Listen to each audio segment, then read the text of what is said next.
Welcome back to another episode of Girls in the Groove. That's right, we changed our name.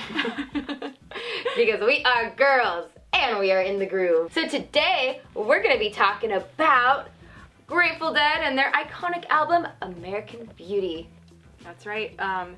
This album happens to be one of the most popular albums for Grateful Dead heads, right? Yeah, if you're not really a fan of the Grateful Dead, if you think their stuff is too experimental, a little too psychedelic, you're not into that stuff, this is the album for you to realize what the Grateful Dead can actually sound like. This album really mixed together country, folk, bluegrass, Americana. It was very different from what the Grateful Dead was releasing in the later 60s with Anthem of the Sun, I have no idea how to pronounce it, Aoxamophona. Exophanomona. One of those albums you just kind of, I've always known what the album is, but I've never really said it out loud much. Yeah, we should. So, I don't, does anybody know how to pronounce it? If you do, let us know. So one of the reasons we're talking about this today, besides the fact that it's a lovely, lovely album, it's American Beauty's 50th anniversary this month. Big 5-0. That is a huge year for records. We haven't yet hit the 100th anniversary of any records. You know, that'll be a really big day. But 50 seems to be the big party number. Throwing your birthday celebration, throwing the record birthday celebration. Came out on November 1st, 1970. Just about 50 years ago. That's right. And so before the Grateful Dead were the Grateful Dead, do you know what they were? The Warlocks, baby. That's right. And then do you know how they came up with their name though? Enlighten me. Okay.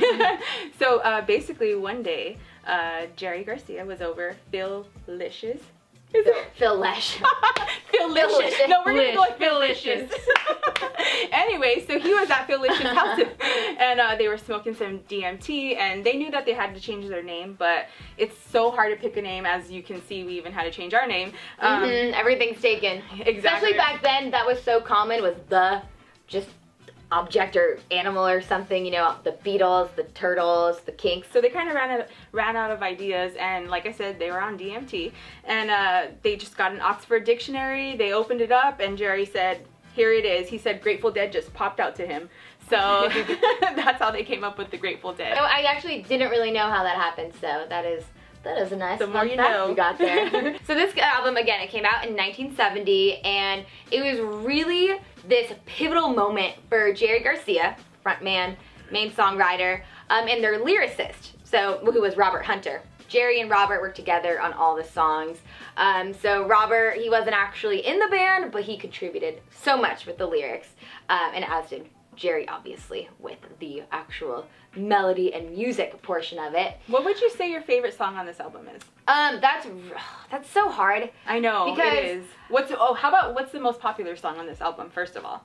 I would probably say Sugar Magnolia, and that might be my favorite. I don't want to say that because that just sounds a little cliche, but Sugar Magnolia is such a happy, good timey song. Yeah, it is. You can't not dance, and just so much of the Grateful Dead happy songs, especially when there's the keys and they just start just going up and up, and the key changes, this feeling goes inside your arms and just energizes throughout you into your brain, and you are just floating, you know, like just out of just happiness. And this doesn't have to involve drugs, even though it may sound like it from what I'm saying. It's just the music itself gives you this just high of happiness, and just that's why everybody at Grateful, well, on top of a lot of the drugs that are around, that's why everybody at Grateful Dead concerts are just so happy and dancing all like wild, and Sugar Magnolia is a perfect example of that. But I love Ripple. It doesn't have the happy feel. It feels kind of sad, but in a happy way, if that makes sense.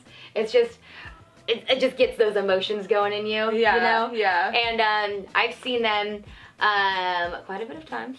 Yeah, there was a time where I was like, okay, emo's just turning into a deadhead now. I think it was, you started when we worked at the station, right? Is that when I think that is when? Company? Yes, the first time I saw them, well, yeah, I've only seen them as Dead and Company with it, which is John Mayer, with, obviously you don't got Jerry Garcia anymore, but you got Bob Weir, you got Bill Kreutzmann on drums, and you have Mickey Hart. So they're an interesting band because they use 2 drummers. Okay, honestly, I didn't know that. Yeah.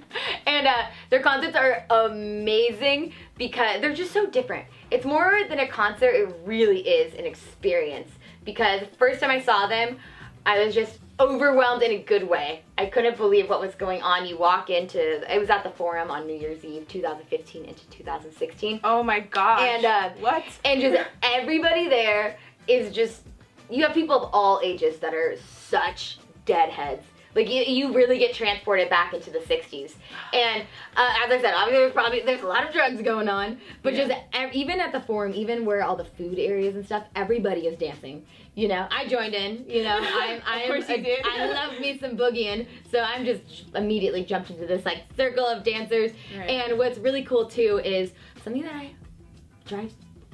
just drives me crazy is going to concerts and everybody is sitting. We need to change that. This show, we need to help people enjoy concerts. Yes. Because I don't even know why there's I know why there's seats for some people, but people actually get mad when we dance people at concerts, get really right? mad, and so I always try to get seats either to the side so I can dance in the aisle or like in the back of a section. Right. Because when that music is hitting you and giving you that energy, I need to let my body experience it. Right. You know, and it's so hard not to, especially when it's a fun, fast song and a big hit. And especially when I saw Queen about a year ago, and nobody was dancing in our section, and everybody was just getting mad at us and how, can't stop me now, how do you not dance?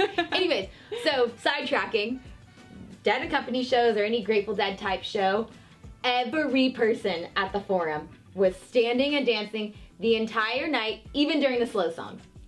And it's just, even in the very back, you know? Usually the people in the back are just kind of like, hanging out there. Everyone's dancing. And that every show I've been to has been like that. And it's just, no matter how old they are. I haven't been to a show yet. Yes, I need to take you. But I do want my first time to be with you because I know it'll be a blast. My dad might get mad. I might have to go. We can all go. We can all go. Yeah, I've seen them 11 times, and I've done a few road trips even. I did this one road trip where went to Washington, Oregon, Mountain View in Northern California, and San Diego. The one show I didn't go on the West Coast was the one in the LA. That was really close. But, and that's kind of the fun about it too, is people will travel all over the country to go see them. You know, what I did wasn't that much compared to these true deadheads, and they don't have a lot of them don't have tons of money to just fly around. They are literally just staking out early at the concert. You put up your finger like this, or however many tickets you need, 1, 2, or 3, and just people walk around. Everybody knows the code, and then people are so nice and friendly that they'll just give you an extra ticket.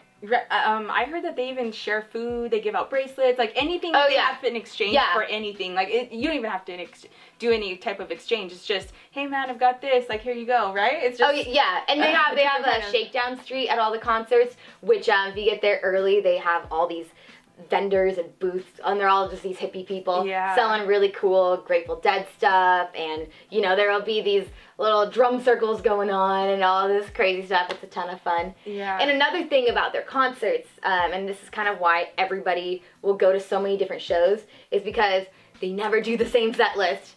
And so, you know, Sugar Magnolia, one of their biggest songs, I've seen them 11 times. I think I've only seen that song twice, which bums me out because I always want to see it. That's true. Yeah, so every single show, they'll just do 100% different set list.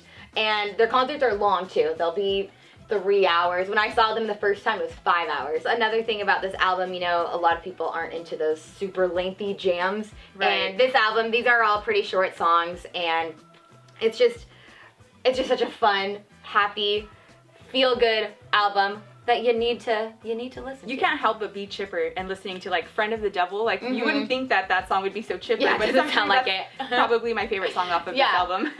And this album is a lot more acoustic. You know, Jerry also threw in some pedal steel guitar when he was usually just doing electric lead. And then Working Man's Dead, that was the album that came out shortly before this one, in early 1970. This is kind of known as being almost an extension of that album, because they're both pretty similar, and they both, you know, really strayed away from the psychedelic styles that they were doing, and went more towards that folky sound. Jerry Garcia, he was huge huge on old-timey music.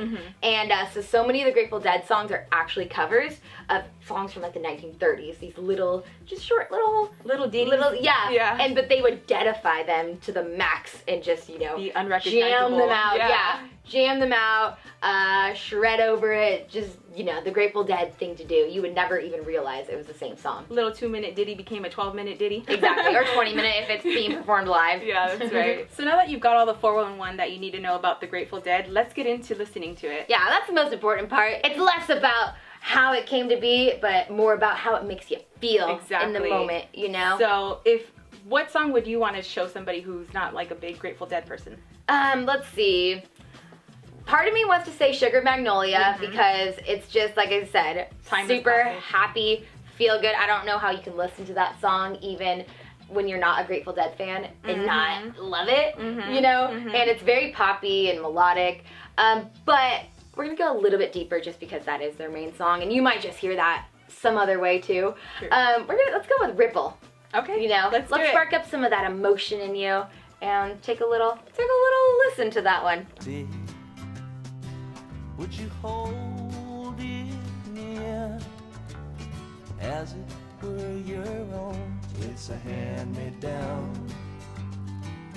The thoughts are broken.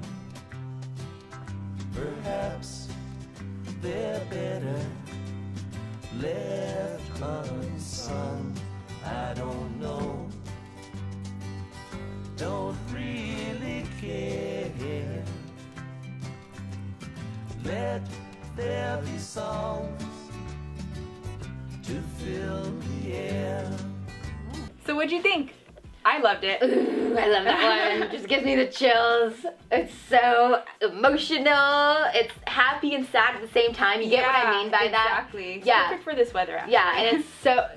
Yes, that November cold. It's definitely... How different does that sound than those long 18-minute jam parts, you know, that they would do in the earlier before that. That's very Jerry Garcia. That's kind of what he more wanted to stick to, was that folky countryside. Bob Weir was a little bit more the experimental one. Right. I heard that Jerry was inspired by Bob Dylan and Crosby, Stills and Nash. Yeah, right? Because this album, and you can you know, hear it through all these songs, there's a lot of harmonizing. And they really were inspired by Crosby, Stills, Nash and Young and Bob Dylan, and that was getting very big in the folk world. They had even credited Crosby, Stills, Nash and Young as being the ones who taught them how to sing. Wait, what? Yeah. They did? Yeah. Well, David Crosby, he said later that, don't say that. He was actually really humble about it. Like, okay, don't listen to that. They knew how to sing, you know, everybody was just kind of hanging out, and naturally that's what happened. And that's how rock and roll, all those bands, you know, developed their sound, was through taking inspirations from each other. Exactly,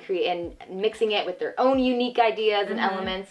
And that's definitely what happened, you know. This obviously doesn't sound exactly like Bob Dylan or Crosby, Stills, Nash and Young, but you can definitely feel those elements, especially in the harmonizing. And those are good suggestions for other artists if you like the Grateful Dead, Bob Dylan, Crosby, Stills and Nash. Even the Allman Brothers. The Allman Brothers get compared a lot to the Grateful Dead because they mixed a lot of that kind of folky sound to them, but they also jammed. They jammed in a different way, not a psychedelic way. Right. More of a southern rocky jam. But yeah, I love this song. It was also used in the last episode of Freaks and Geeks, which, did you watch that show? I've never watched it before. Add it to your list. Okay. Amazing show with an amazing ending.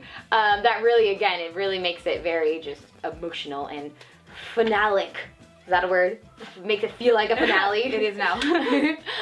With that song. Well, if you love the Grateful Dead, you've probably already heard this album, but go listen to it again. Yeah. And if you don't love the Grateful Dead, try this one out. You might be convinced otherwise. Give it a shot. You'll understand why there's the little bears you see everywhere. Exactly. Be one of the bears. Be one of the dancing Grateful Dead bears. Be sure to subscribe, hit that like button, and we'll see you next time. And comment if there's any videos. Oh yeah, comment. Yeah, we want to hear from you. We want to know what you guys want to hear, so. Yeah, if there's any albums that you want us to review, or places you want us to go, or dance moves you want us to learn, we'll do it. We're down. Yeah.